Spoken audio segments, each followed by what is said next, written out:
Hi, I'm Richard Bounds. Welcome to Funnel Vision, a new podcast hosted by myself and Leo Rogers. We'll be discussing all things sales and technology, including the impact of AI and where sales will be heading for the future.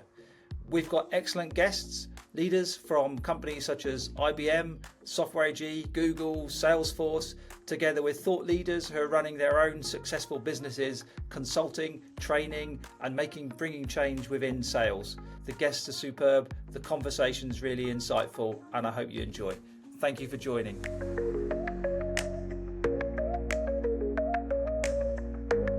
Thanks, Erlend, for joining us on Funnel Vision, a new podcast that we're launching this month. Obviously, it's really around the impact of AI and perhaps where you see sales moving for the future. I appreciate we worked together 2017, like a few years ago. You had a senior position at Software AG running, I think, most of Europe and South Africa, certainly from a professional services side. But maybe you could just give me a little bit more of your background, and I think what you're up to now would be great. Yeah, sure. No, thanks. Great to be here, Richard, and really excited about doing this session with you. Just in terms of a little bit about me, I've been in the, leadership roles for the past 25 plus years. I've led teams of up to about 1,000 globally in multiple locations. I think the biggest revenue stream I was responsible for was just under 200 million euros. 200 million? 200 million euros, yeah. And of course, I've been in small companies too. Some of the kind of marquee names over the years. I've worked for Sun Microsystems. You've mentioned Software AG, most recently IFS, obviously on a fairly fast growth curve at the moment. So I've, a mixture of high growth businesses. I was in the database wars at Sybase. That was kind of formative management role for me. That's when I first became a manager back in the late 90s. So yes, I mean, leadership, selling, and running P&Ls has been in my lifeblood. I think I counted 95 quarters in my career. 95. You've not made the 100 yet. Yeah, 5 short. Okay. And then currently, decided to go out alone finally after all those years. Last year, I'm now an executive coach and consultant. So I work with all types of leaders, from founders to senior leaders. Typically the use case, they're trying to scale themselves and their businesses. So you could argue that a lot more focus on high growth companies potentially. But they're people that are just navigating leadership complexity. Maybe they're suffering from, some sort of performance challenges or business transformation, organizational change, those sorts of things. It's actually quite varied in terms of the type of challenges that I work with people on. Okay, cool. I mean, what's the mix sort of between sales and business leaders? Well, I mean, it's probably slightly biased towards sales leadership, yeah. So CROs, sales management, but also, I have worked with CTOs, a CEO as well. Actually, 2 CEOs. So very senior people, but of course at those levels, then they all have a stake in the sales success of the business, right? So yeah. Okay. And just a matter of interest, I'm presuming you're doing all different types of coaching. Which do you think delivers the most impact? Whether it's one-to-one, classroom, mentoring, shadowing. I mean, it's a great question. I think it really depends on the context. There's definitely, if you're looking at individual performance, one-to-one, you can't beat one-to-one coaching, I would say. But if you're looking at things like organizational transformation and businesses that are growing rapidly and dealing with the silos, then organizational coaching, team-based coaching works really well too. So I think in those contexts, maybe a bit of a mix would be useful. And often there's a skills question as well. So it's not just about coaching, it's also about being able to equip people with the right, knowledge and capabilities as well. Okay. No, cool. And in terms of that's a, impressive career, sort of tenure, but also the responsibility for the number of people and the monies and so on involved is pretty sizable. Is there like a particular role that stands out or something you're sort of most proud of during your career? Well, that is always difficult when you start to look back at over a number of years, right? You come up with a number of different sort of thoughts around that. I think, at the end of the day, for me, yes, delivering the revenue, delivering the objectives and targets is always important. But where I've got the most satisfaction is just seeing the people that I worked with help develop and grow to go on and be, superstars and do even better than maybe I did, right? And having a small part in other people's success. So that for me is the most rewarding part of what I did in all that time, having an impact on others, I would say. Fortuitously, all my roles enabled me to do that. Yep. But probably in terms of absolute impact, I think the high growth period at SeeBeyond was very impactful because we grew it from a very small footprint in Europe to around 100 million in 3 years. So I think if I'm not mistaken, when I joined, it was probably at the sort of 5 or 10 million turnover. We grew it to 100 million in 3 years. So quite significant growth over that time. Superb. Yeah. Is there like one particular thing that you did within SeeBeyond that you sort of made the biggest impact, or something that you changed or recommended that springs to mind? Well, that's the one thing, there's probably a number of things that played into that One. success. Yeah, but you're asking me to pick one.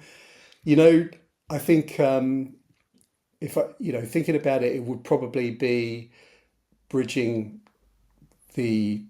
I would say bridging between sales and delivery.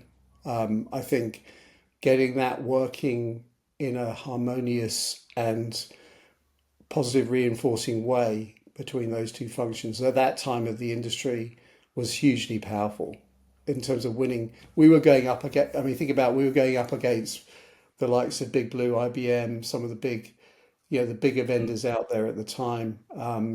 SAP was hovering on the sidelines with NetWeaver, and there are other big players in the integration space. But because we put a team, when we fielded a sales team, we fielded it with both, the salesperson, pre-sales and delivery people into the room. And we really brought alive what the customer was going to experience if they selected SeeBeyond. And I think we won some big marquee names because of that, of the way we approached the sales process. Yeah. Okay. And just interesting, I know it's a slight tangent from the topics of today, but that dynamic between sales and delivery is often quite heavy friction. Yeah, how do you kind of make sure that was seen as one and very seamless? Because I think, in fairness, that was something you did very well when I worked together with you. Well, I think that the key kind of, I guess, headline there is don't confuse sales with delivery, right? I mean, we're at the end of the day, delivery is successful if you win business, and it's how you deliver, and the challenge around delivery are to be focused on at the right point. Don't when you're selling product, you don't leave with all your product bugs. The same is true when you're selling a solution. You don't leave with all the things that could go wrong. Sure, you have to identify risk and identify pain, but ultimately it's one team, and it's one team to win the business for the greater good, for the good of the sales team, and ultimately having a successful delivery project at the end of it. So where friction can often occur is everybody looking at their own interests. So I think if you can bridge between making sure that the selling part of it and the deal on the sales side is a good deal for the company, and the delivery piece of that is also acceptable from a delivery standpoint, then you've got a win-win, haven't you? And I think looking for the win-win is the most important thing. Yeah. Okay. No, fab. And in your career, and thinking especially with what's happening in the world at the moment with new technology coming in, what are kind of the biggest things that have changed over kind of sales from when you started through more recently to today? Well, I think we were joking about that in one of our previous calls, weren't we, about the change that happened? Because I remember going from BT phone cards to mobile phones, and see the first big black box mobile phone in the boot of someone's car when that first came out. So, but I think more recently, I think probably of late, it's really the shift to consumption based selling. Yeah, so it's gone from the perpetual model was so prevalent for so many years, Yeah. and it was all about that big license deal, wasn't it? And the maintenance revenue would flow from there. And now it's all about annual recurring revenue. So, the idea that your long term success as a vendor is all about getting those renewals, those customer renewals after a 3 to 5 year period when the term runs out. So things like customer success is more important these days. I think that's probably the biggest shift. Yeah. That I Yeah. would flag up. Just putting out that I don't remember the BT cards, to be fair, but I believe you they were a thing. And just on the consumption based model, what's the win for customers with that? I kind of guess I know where I think you'd say, but what do you see as like that's got to be a better model for customers being more consumption based than the big enterprise license deals? Well, of course they basically pay for what they use, don't they? So it's much more conducive to the adoption cycle of a client, and it's usually per seat based in Yeah. some fashion. So I think it's much better from a client ownership perspective. The days of the big enterprise deal where the software would sit on the shelf have kind of gone, haven't they? I think that's probably the key benefit for clients. Yeah. Yeah, cool.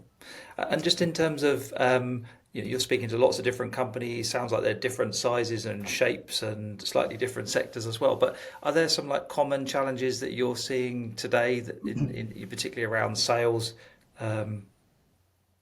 Yeah, it's interesting because I was having this conversation with another person who actually does medic training actually, Okay, yeah, yeah, yeah. for larger customers, and we were comparing notes on the challenge we were hearing from the people we were working with, and I don't know if this has been the age old problem, but if you ask a sales director or sales manager what their salespeople are doing, typically they can only account for like 6 hours a week, 6 to 8 hours of time they know their salespeople are doing. So you kind of think, so what else? What are they doing for the other, 36 to 30, 32 to 36 hours? And people Yeah, yeah, you really can't answer that question, right? So it is about the effective use of time. I think that's a key one. And then also, I think people are moving more from. There was a time when the industry was very direction based, wasn't it? You will sell this in this way,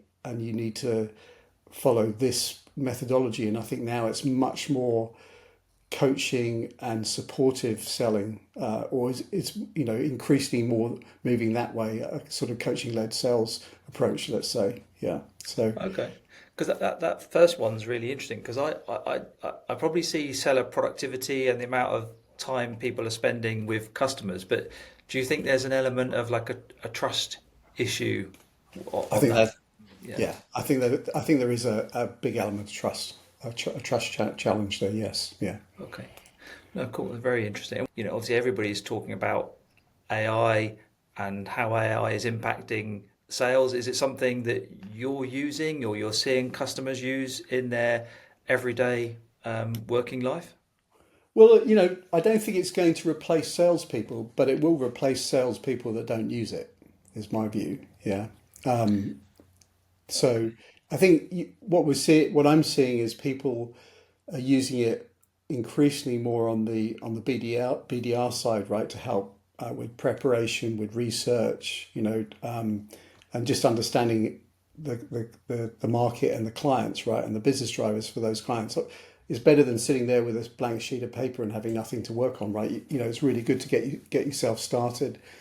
But what you got to be careful of there, of course, if you're using it in a sales cycle, that you don't kind of over automate. So you want to maintain the authenticity, in other words, so that your personality and who you are comes through in the sales process. Because at the end of the day, it is still people buying from people until the client is using AI to purchase from you, and there is nobody on the client side, no other human being on the client side that you're working with, and then you still need that human touch. And maybe it'll come a time where both organisations are just using AI on both sides, one to buy, one to sell. Who knows? But certainly for Yeah. the moment, Do you think the it'll human. ever get that far? Because I mean, obviously, you're seeing like in customer services, customer management, increasing use of automation and AI, and that's maybe taking that sort of very commoditized services over to some extent.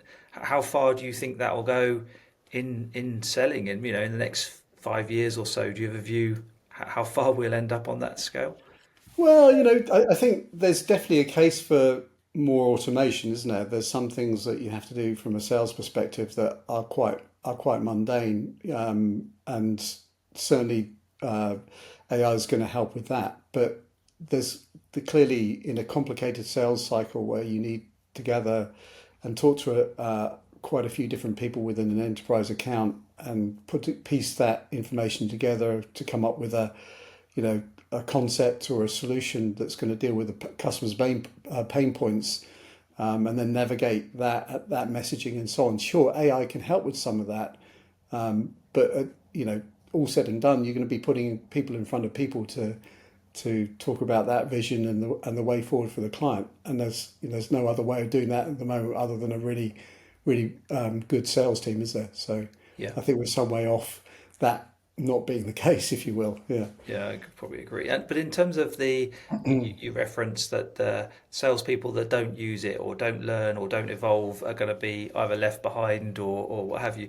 What do they need to be doing? You referenced like using it for research and so on, but what do those salespeople need to be doing to make sure they aren't left behind? Well, I mean, let's take, obviously, I've been looking at the Curvo.ai tool. So what that offers, for example, is salespeople can, effectively get real-time coaching on a call with the client. It'll prompt for questions to be asked as you're on the call with the client. It'll help you do your MedPick scoring, interface through to the CRM system. So it's just it's a really powerful tool to use real time, but also do the admin bit, which, as we all know, me included, all salespeople don't like to do. So there's clearly, I think, in that case, there's probably 10 to 15% productivity gain for a salesperson. So why wouldn't you use it? I mean, then you think about, okay, if you're not using it, but your competition is, then they've all automatically got a 10 to 15% gain on you, haven't they? Because they can do 10 to 15% more than you can on every single account you're competing with them on. And then, God forbid your client's using some sort of AI equivalent on the back end, right? So it's able to discern what you're sending through and then ask you tricky questions on the back of that, right? Yeah, well, we're not wishing for that, but yeah, Of course, they're going to be in the doing right it, aren't they? way. Let's be Yeah, honest. yeah. Yeah. Okay, no, that's interesting, and I guess that sort of productivity improvement through the sort of applications you were describing there, but also the research helps address that effectiveness point. And if you can increase productivity 15% or what have you, then that's more time in front of customers, even if the sales manager or founders are perhaps not sure about that. But that's certainly a good direction. Okay. And then you've then got things like Chat GPT, which everything from not all of us are gifted with the ability to write perfect grammar, are we? So it can review your emails for you, tidy it up for you. If you want something punchy to put out, I've given it paragraphs of something I wanted to say, and I said, please make this punchy, and it comes back with something that I don't have the wherewithal to think about doing myself, right? So, but it's still my content. It's still something that I own because it's basically giving the message in a more succinct way. So I think for things like that, it's perfect, right? And it does it so quickly as well. And then for analytics, I did try a couple of times myself putting in company reports, and it gives you a really nice summary. What are the key drivers? What should I be thinking about when I'm talking to this client? And it really does come up with some good stuff. So That's a really real good time use saving. case. Yeah. Yeah. Yeah, if only if we could do the talking as well as the writing as well, we have a lot more entertainment. Wouldn't we? So, and just obviously the use of AI, ChatGPT, etc., in the way you described there, with some automation, some research, but also some suggestions and corrections around company reports and so on. What's the kind of the toolkit look like? Because obviously it used to be, CRM. You'd expect to have Sales Navigator. You're a new AE coming into an organisation. What kind of would you expect them to have in place now, and how's that changing? Do you see? Well, there are quite a few tools out there, aren't there? We talked about Curve got AI. There's things like Gong and Chorus. Then you've got revenue intelligence platforms like Clary. I mean, there's a whole raft of things. And then on the ChatGPT side, you've got Claude. You've got Gemini. So there's a raft of different ones you can use. I think it's more. At the end of the day, you can use those things, but don't forget that still the important thing there is doing the basics well. So making sure you're having the conversations with the client, that you're understanding their needs and their challenges and their pain points, and you're doing all those things really, really well. At the end of the day, you don't have to be perfect in any of the AI use, but you do have to put a really good foot forward on the things you should be doing well as a salesperson. Yeah. And you've only got to be better than the competition. You don't have to be perfect, but you've just got to be better. So yeah. Okay, no, really interesting. Do you have any concerns about AI kind of becoming intrinsic in day-to-day life, whether that's from using it to record calls, maybe ranking salespeople, capture customer conversations? Is that sort of triggering any worries for you, or how would you address that?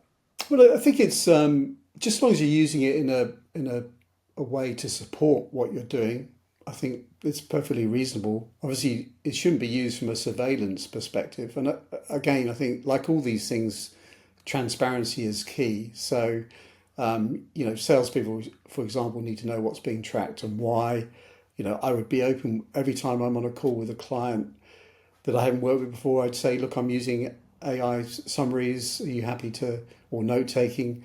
And so far, I haven't had anyone that isn't happy with it, and a lot of them are using it themselves as well. I think Copilot's now embedded within Teams, isn't it? So I'm seeing that pop up more and more. These things are using the right way. They support you, right? They're time saving. Having those note summaries at the end are brilliant. I mean, Curve.ai does that, for example, as well. So very helpful. Yeah.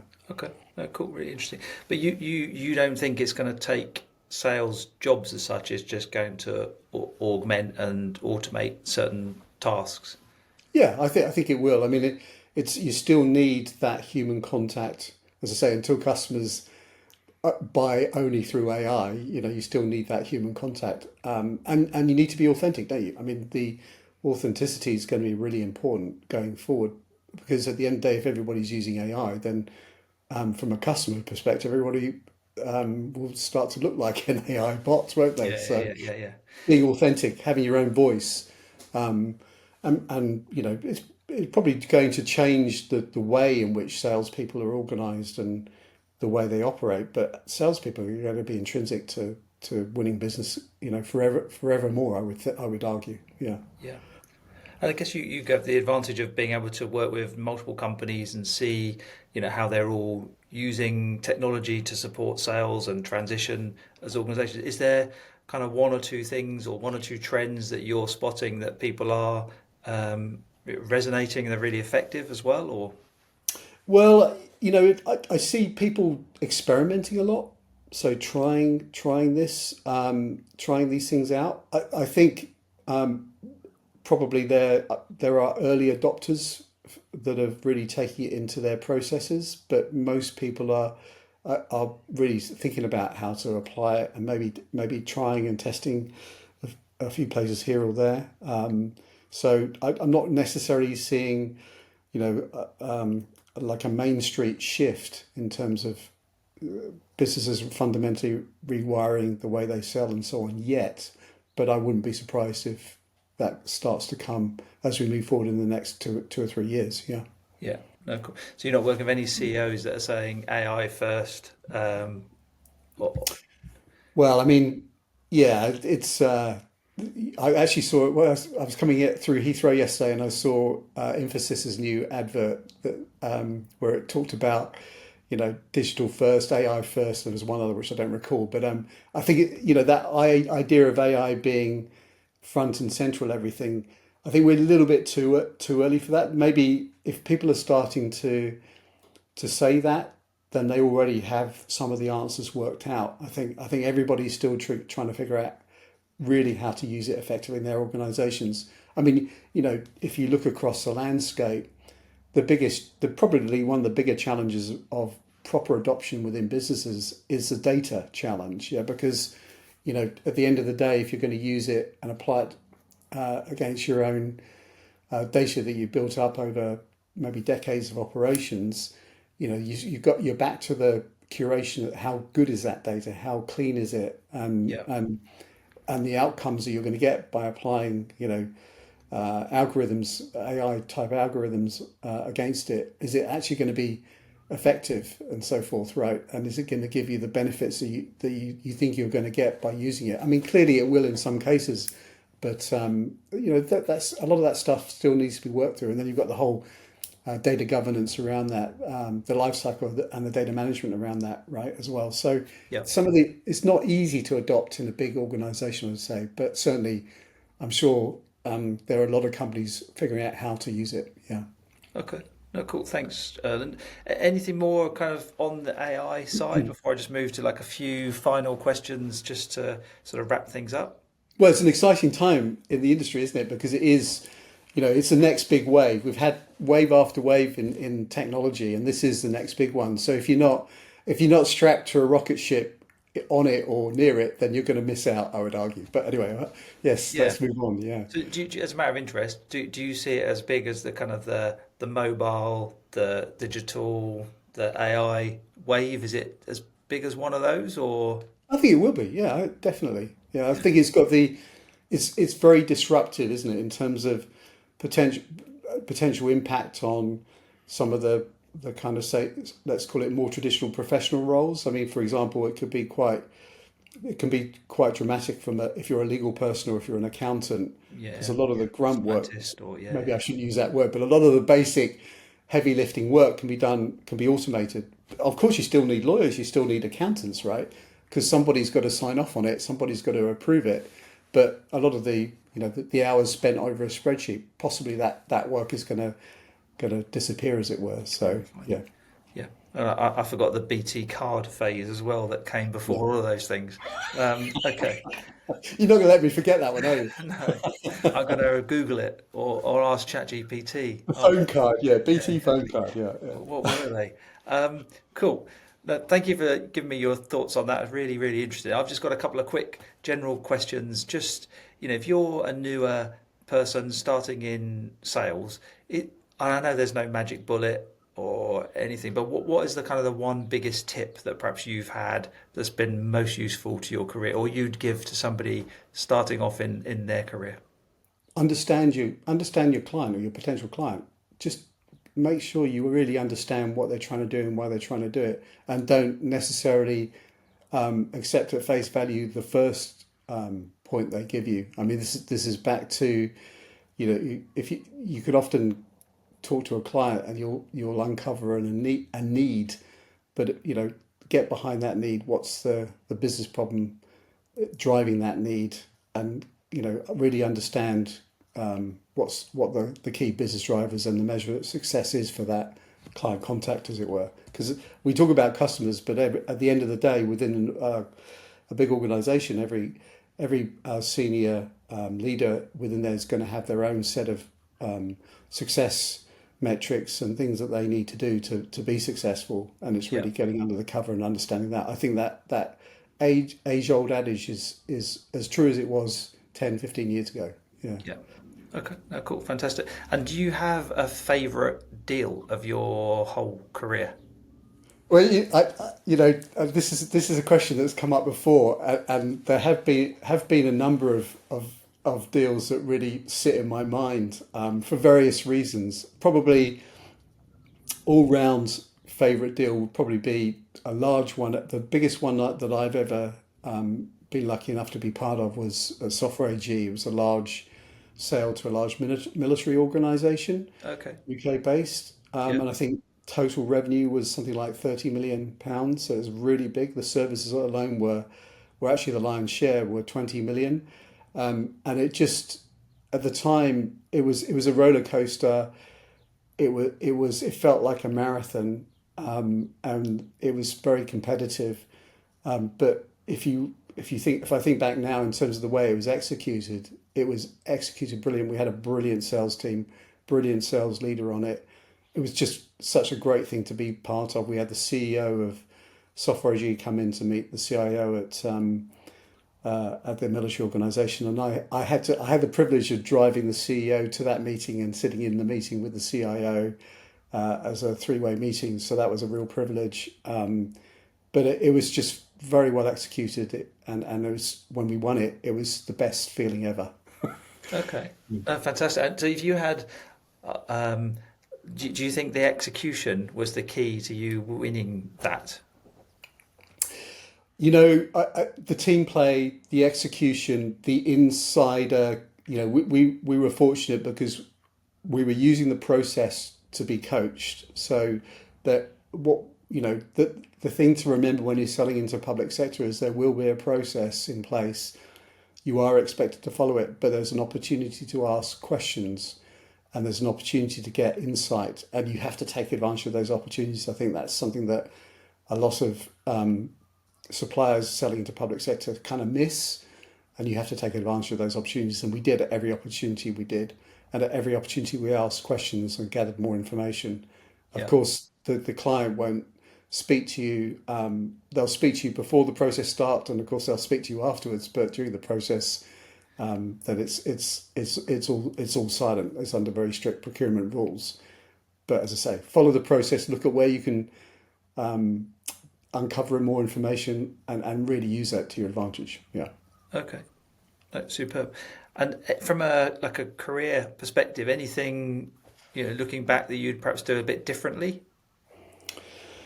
God, yes. There's probably a number of things there, Richard. But I probably should have listened more sooner in my career. I thought I had to have all the answers when I was early in my career, and I think the longer you stay in this business, the longer you realise what you don't know.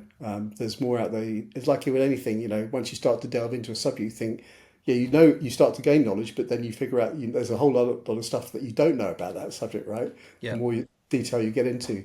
So then I kind of switched to thinking it's more about having the right questions. Yeah. Okay. Interesting. So if you were, again, just giving your tips to somebody new, the number one thing would be listen more and ask more. Okay. Absolutely. Yeah, good way of summing it up. Yeah. And just for a bit of humour, what's the most embarrassing thing? We know sales is a fun environment. There must have been something quite embarrassing that's happened to you in your career outside of getting your BT card to work and not working or something. Yeah, I mean, oh God, there's probably a number. Probably, I'm just feeling. I'm feeling sort of my face blushing at just the memory now, and that would, yeah. and that would be, so once I flew halfway across Europe to meet a prospect, and I showed up at the wrong office in the wrong city. It was the right industry, but it was a bit of a mistake. Yes. So what bit did you get right then? It was the right customer, it's just the wrong office in the wrong city. Oh, okay. What city did you go to, and what were you supposed to be in? Yeah, so it was. I was supposed to be in Frankfurt, and for some reason I ended up in Hamburg. Okay. And I hasten to add that we didn't win the deal. Yeah. All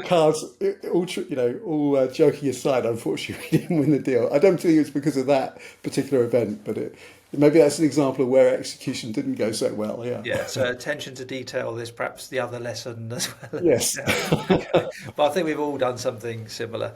All right, Erlend, it's been a privilege. I appreciate it's a little while since we worked together, but I know we've done a bit of biking and caught up a couple of times more recently.